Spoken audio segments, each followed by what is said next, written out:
Hi hello नमस्कार मंडळी, स्वागत आहे तुमचं माझ्या लर्न विथ सुची या चॅनलमध्ये। तर आज आपण इंग्लिश ग्रामर रूल्स शिकूया मंडळी, की या रूल्सने तुम्हाला इंग्लिश वाक्य जे तुम्ही बनवताना तर ती तुम्हाला खूप सोपी जाणार आहेत।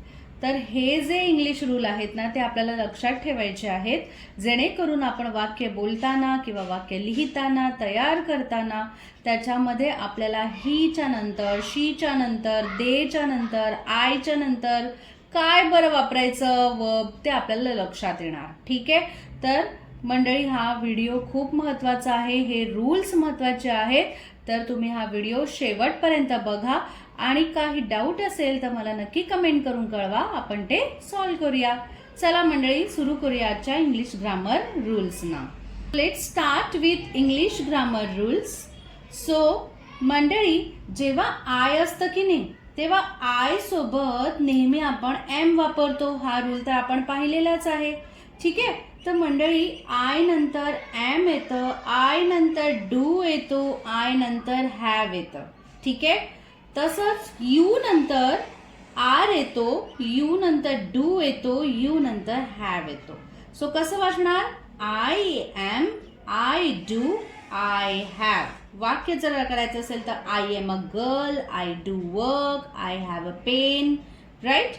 यू असेल तर you are a boy, you do this work, you have pen, असं। ठीक आहे, देन ही असेल, if we use he in the sentence, then after he you have to use he is, he does, he has. So I आणि you ला basically do वापरतात, he च्या नंतर तुम्हाला काय वापरायचं आहे? इथे does वापरायचं आहे। तर मंडळी हा रूल लक्षात ठेवायचा, कारण हा रूल जेव्हा आपण वाक्य तयार करतो तेव्हा उपयोगी येईल। सो ही नंतर आपल्याला इथे does वापरायचं आहे। ठीक आहे, डन। पुढे so he is, he does, he has। ठीक आहे, नेक्स्ट इज शी। शी आपण एका फिमेल साठी वापरतो, मुलीसाठी वापरतो, तर कसं म्हणणार? She is, she does, she has. Okay, done. He आणि शी ला ऑलमोस्ट सेम आहे बघा। Okay, then we. वी म्हणजे आपण, म्हणजे इथे प्लुरल फॉर्म आला, अनेक वचन आलं, तर कसं म्हणणार? We are, we do, we have. तर आता इथे हॅज आलंय आणि इथे हॅव आलंय मंडळी। ठीक आहे, हा रूल लक्षात ठेवा, हॅव आणि हॅजचा। नंतर आहे दे। सो दे नंतर are, they do, they have. So they are friends, they do work, they have a pen. समजलं? हे वाक्य समजली? ही इंग्लिश ग्रामर रूल्स मध्ये प्रेझेंट टेन्स मध्ये आपण वापरतो, म्हणजे जेव्हा आपला वर्तमान काळ असणार तेव्हा एम, इज, आर कुठे वापरायचं, डू कुठे वापरायचं, डज कसं वापरायचं, हॅज, हॅव कशासाठी वापरतात। काही जण काय करतात? वी साठी हॅज लिहितात, वी हॅज, दे हॅज नाही।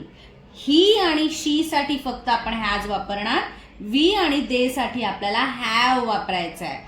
आय आणि यू साठी सुद्धा आपल्याला हॅव वापरायचा आहे। हा if you clear this difference, then and then only you can make the sentence early in English.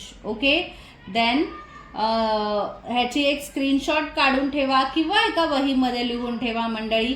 Video कसा वाटला ते नक्की सांगा कमेंट करून। काही जर तुम्हाला डाऊट असतील तर मला कमेंटमध्ये विचारा किंवा माझ्या मेल ID वर मेल करा, मी तुम्हाला संपर्क करेन।